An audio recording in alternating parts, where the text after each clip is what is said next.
Hari itu 30 Desember tahun 2009, sore menjelang maghrib, saya ada tamu Kiai Hasyim Muzadi dan Khairul Anam. Khairul Anam itu tokoh NU dari Jawa Timur yang pernah menjadi ketua PKB Jawa Timur. Pak Hasyim Muzadi sudah ketua PBNU. Habis sholat maghrib sedang akan makan malam begitu, tiba-tiba saya ditelepon oleh seseorang, diberitahu Pak Gus Dur baru saja wafat di RSPAD, Rumah Sakit Gatot Subroto lah, dari Angkatan Darat. Nah, di situ kami kaget. Kami tidak meneruskan makan, langsung lari ke RSPAD. Di RSPAD itu sudah ribuan orang berjubel, mulai dari pinggir jalan sampai semua lantai RSPAD. Orang menangis, meraung-raung memanggil Gus Dur. Karena saya waktu itu ketua MK, ya difasilitasi untuk masuk langsung ke dekat jenazah Gus Dur. Saya ya berdoalah untuk Gus Dur. Yang saya takjub itu kan wafatnya sore, terus menjelang Isya itu sudah ribuan orang di RSPAD. Rakyat biasa sambil teriak Gus Dur gitu. Nah, sudah itu Gus Dur dibawa pulang ke Ciganjur untuk pemakaman. Nah, di seluruh jalan menuju Ciganjur itu rakyat sudah berjubel. Dari RSPAD menuju Ciganjur, rakyat berteriak Gus Dur, ada yang nangis dan seterusnya. Nah, besoknya diterbangkan ke Surabaya untuk dimakamkan di Jombang. Lagi dari Surabaya sampai Jombang,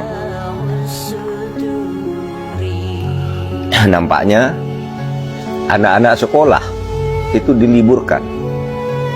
Nampaknya dari sepanjang jalan Surabaya atau Juanda sampai Jombang, itu orang berjubel memegang bendera merah putih. Ada yang baca sholawat badar, ada Al-Fatihah, ada yang nyanyi Indonesia Raya. Anak-anak itu mulai dari SD sampai SMA, mau pinggir jalan. Apalagi di kompleks Tebuireng, mobil sudah sulit masuk. Saya ikut pesawat kepresidenan, ya, Pak SBY presiden, saya ikut. Waktu itu ada di satu pesawat tuh ada Bu Sri Mulyani, Pak Sudi Silalahi, dan yang lain-lain. Ya, karena rombongan presiden masuk ke kompleks pemakaman itu sudah lebih mudah. Apa kesan saya? Sepanjang yang saya baca dalam sejarah tokoh-tokoh dunia, hanya ada 3 orang, menjadi 4 ditambah Gus Dur, yang saat meninggal diantarkan dan ditangisi oleh jutaan orang. Pertama, dulu Mahatma Gandhi, pendiri atau Bapak India, ketika meninggal jutaan orang mengantar sambil menangis. Lalu yang kedua, John F. Kennedy, Presiden Amerika. Yang saya baca itu jutaan orang seluruh Amerika berduka. Presiden yang cerdas dan ganteng ini mati ditembak. Yang sampai sekarang belum jelas juga pelakunya yang pasti siapa. Lalu yang ketiga, Khomeini, tokoh revolusi Islam Iran. Ketika dia meninggal, seluruh Iran berduka sampai berhari-hari, menangis meraung-raung. Di jalan-jalan penuh orang meneriakkan Ayatullah Ruhullah Khomeini. Dan yang keempat, yang saya baca ya, Gus Dur, Presiden Republik Indonesia yang wafat 30 Desember tahun 2009. Nah, itulah kenangan saya tentang wafatnya Gus Dur. Lalu saya ingat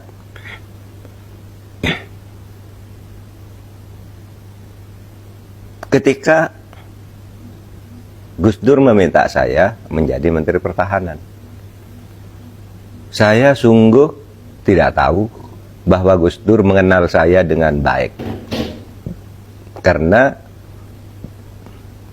waktu itu saya dosen biasa.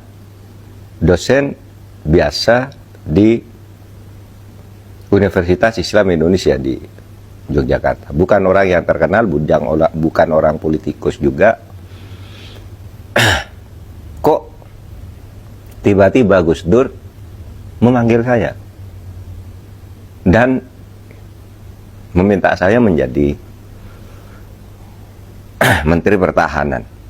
Tapi yang saya takjub, Gus Dur tuh masih ingat saya. Dalam perkenalan sebenarnya sudah 16 tahun sebelumnya.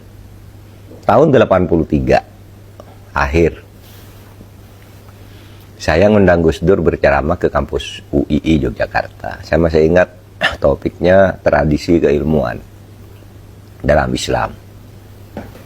Sejak itu beberapa kali sebagai dosen muda waktu itu saya ngundang Gus Dur ke kampus UII.